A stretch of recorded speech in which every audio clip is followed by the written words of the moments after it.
સુવાવડ પછી સ્ત્રીની કાળજી વિશે અને બાળકની કાળજી વિશે આપણા સમાજમાં ઘણી બધી સાચી ખોટી માન્યતાઓ પ્રવર્તે છે અને આના હિસાબે બહેનો પોતે થોડા ગૂંચવાયેલા રહે છે અને કોઈ વાર સાચી ખોટી માન્યતાઓ અપનાવી પણ લે છે.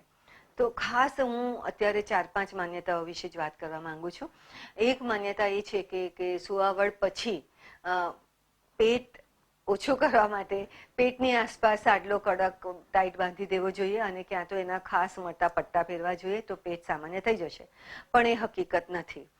પેટ બહાર નીકળેલું છે અંદર રહેલી ચરબીના હિસાબે અને ઢીલા થયેલા સ્નાયુના હિસાબે.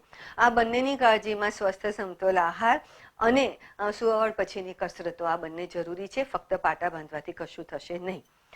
બીજી માન્યતા એવી પ્રવર્તે છે કે જ્યાં સુધી સ્ત્રી સ્તનપાન કરાવે છે ત્યાં સુધી બીજું બાળક રહેશે નહીં.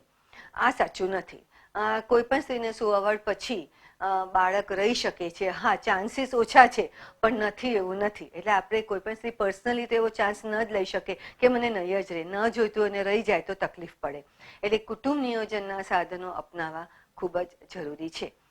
પછી માન્યતા એવું છે કે ઘી ખૂબ ખાવું જોઈએ, જેથી જે નબળાઈ આવી છે સગર્ભાવસ્થામાં બાળકનું વહન કરવાથી સુવાવડ વખતે તકલીફ હોય છે અને બોડીને રિકવર થશે તો ઘી ખવડાવો. તો ખરેખર હકીકત એ છે કે ઘીમાં ફક્ત ચરબી છે. હવે એમાં જે શરીરમાંથી લોહી ઓછું થયું હોય કે સ્તનપાન માટે માતાને સંતુલિત આહારની જરૂર હોય એમાંનું કશું જ ફક્ત ઘીમાં મળતું નથી. ઘણીવાર એવું બને છે કે વધારે પડતું વજન વધી જાય છે સુવાવડ પછી અને એ તકલીફદાયક છે. એટલે એવું કોઈ એક્સ્ટ્રા ઘી ખાવાની પણ જરૂર નથી. પછી અમુક માન્યતા છે ઠંડો ખોરાક અને ગરમ ખોરાક. ઠંડો ખોરાક ખાઓ નહીં, ગરમ ખોરાક વધારે પડતો ખાઓ. હવે આ બધી માન્યતાઓ છે એમાં કેટલું સત્ય છે તમારે સમજવું જોઈએ. કે એવું નથી, હું એવું નથી કહેતી કે બધું ઠંડુ ખાધા જ કરો. હા, આઈસ કોલ્ડ વસ્તુઓ જેટલી ઓછી ખાય તેટલું જનરલી મેટાબોલિઝમ માટે સારું છે એવું ગણાય એટલે લઈ શકાય છે. પણ એ ઠંડુ ખાવાથી બાળકને શરદી થઈ જશે અને એવું બધું હકીકત નથી. એવી જ રીતે ગરમ ખાવાથી જ રિકવરી થશે એવું નથી. હા, સુવાવડ પછી ઘણા ગરમ પદાર્થો આપવામાં આવે છે. પપૈયા છે, સૂંઠ છે, પાઇનેપલ છે, ગરમ ગરમ રાબ છે, આવું બધું આપવામાં આવતું હોય છે અને ગરમ શેક આપવામાં આવે છે. હવે આમાં સમજણપૂર્વક થાય એટલું જ કરવું, બાકી એનાથી જ સુવાવડ પછીની રિકવરી થાય છે એવું બિલકુલ જ હકીકત નથી. તો સમજણપૂર્વક જો કાળજી રાખવામાં આવે પોતાની અને બાળકની અને ખોટી માન્યતાઓથી દૂર રહેવામાં આવે તો સારું. હા, એક માન્યતા હું માનું છું કે માતા અને બાળક માટે સારી છે.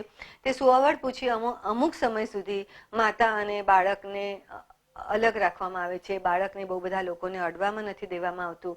આના બે ફાયદા છે. એક તો માતાને રિકવરી માટે પૂરતો આરામ મળી જાય છે અને બીજું બાળકને જે બધા લોકો આવીને અડે, ઊંચકે, તેડે, એને પપી કરે તો એને ઇન્ફેક્શન લાગી જાય. એ બધાથી બાળક અને માતા બંને બચી શકે છે. તો આવી તો ઘણી બધી માન્યતાઓ હશે.